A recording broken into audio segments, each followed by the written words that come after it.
Hi parents, it's Jim McGannon. I want to talk about what I'm referring to as the curtain call for your kids as they approach high school, and that is middle school. Where are they at in middle school? Let me talk a little bit about numbers just to begin with. In any community where basketball is sort of a popular sport, at the youth level, like K through sixth grade, there are hundreds, sometimes hundreds and hundreds of kids who play.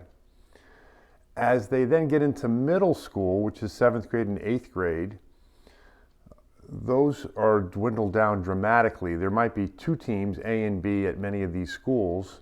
Each team might have 10 kids on each team. So that's a total of 20 total players, boys on one team, girls on another. So now we've gone from hundreds and possibly hundreds of players down to 20 beginning in seventh grade and eighth grade. Now from eighth grade to high school, now we're talking about a dozen kids making that team. So from hundreds and hundreds to 20 or so to 12, right? So what is the point, right? What are we trying to do with regard to our kids if they want to play high school basketball? I'd like to first alert you to a video that will be close to this attached or somewhere nearby, because I'll make it visible, from Stan Van Gundy, who's a NBA coach, former NBA coach. His brother is Jeff Van Gundy, who's a really astute announcer. And Stan Van Gundy just tells the truth about the issues with youth basketball in this country. So I'd like you to watch that. It's 2.5 minutes long. The impetus of this video are the dozens of calls I get after tryouts. So we've just had high school boys and high school girls try out in West Michigan. And I literally every year get dozens of calls from parents who are basically now desperate because their kid got cut. Very, very few of these kids are basics players. Over 90% of our kids make their school teams. So these parents are desperate, and what are they going to do, right? Their kid still wants to play. Now that's courageous, actually, in a way. That there's a silver lining there. That player at least is showing some courage in wanting to continue. But this speaks to the curtain call, which was, for these players, middle school. What are these players doing in middle school? The vast majority are playing on teams and leagues and games.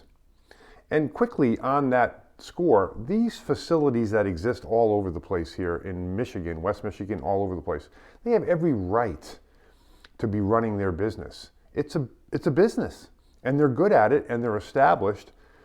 But a little bit like fast food, right? It tastes good, it smells good, it looks good, but it's really not that healthy for you. So they have a right to be in the market, but I want the parents to understand you have a choice as it pertains to basics, and you're going to get what you're going to get with us. Over 90% of the kids make their school teams. Here's the good news. There's this window of opportunity right now. Basically, it's a pretty quick window, 6th grade, 7th grade, 8th grade. If they are not among the better or best players, it's not going to be easy.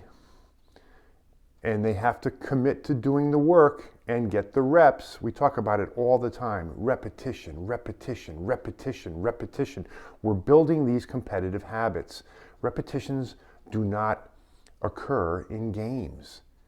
Games are only a benchmark of their skill, right? So seriously consider coming to basics. It's not easy because, the winds that blow in these communities are indicating, let's go play on this team, let's get on that team, let's travel, for goodness sake.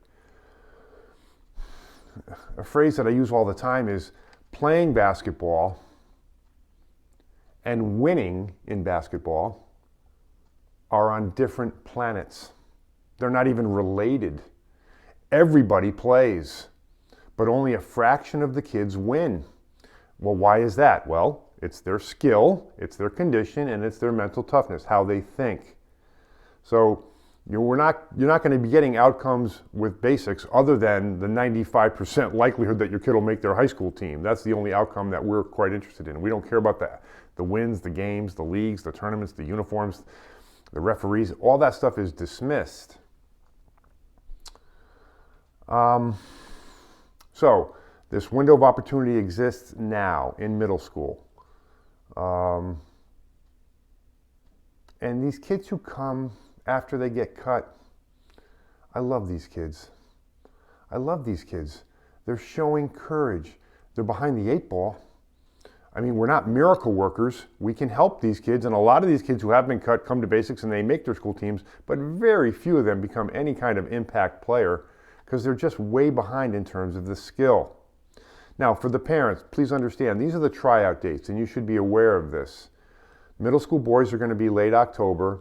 Middle school girls are generally speaking in mid to late January.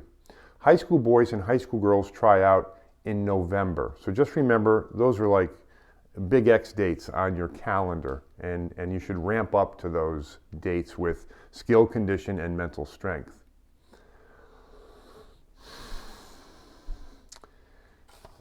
Parents, look at your kids' skill level and whether they are actually contributing to the team they're on. Are they impacting the game in a positive way? Are they one of the better or best players? And if they're not, get them into basics right now. They have a brief window of opportunity. And let me tell you something else. If they are the best players, among the best players or the best players, they should also attend basics. The number of kids who have jumped ahead to varsity as freshmen or sophomores is in the hundreds since we've been calculating these numbers. We have so many young kids, young players who get to high school and they just jump all the way to varsity. And it's because they have sharper skills, better conditioning, and they're mentally tough. So an analogy that I like to use, is the taking of tests. If you're going to take some big test in whatever the topic is, right, physics or American history or whatever it is, you're not going to prepare for that critical test by taking test after test after test. You're going to prepare for that critical test by practicing and understanding the material and repeating and studying. The analogy is identical to basics, right? We don't really care about the outcomes. The outcomes are meaningless in the short term. All that matters is that test, which generally is in November of your kid's freshman year, sophomore year, and so on. So to summarize, please don't confuse the games and the leagues with competitive growth. They're barely related. The games and leagues are only a benchmark, a measurement, a barometer of their skill. If your son or daughter is not in that upper echelon of players in 6th grade, 7th grade, 8th grade, get them in quickly. The repetition is critical. The outcomes of these games don't really matter that much. They might be fun, like fast food. They kind of are fun and they taste good, but they're not healthy for you in terms of that tryout in November. And that's it. The curtain call is now, and we hope that your son or daughter chooses basics in their middle school years. Thank you.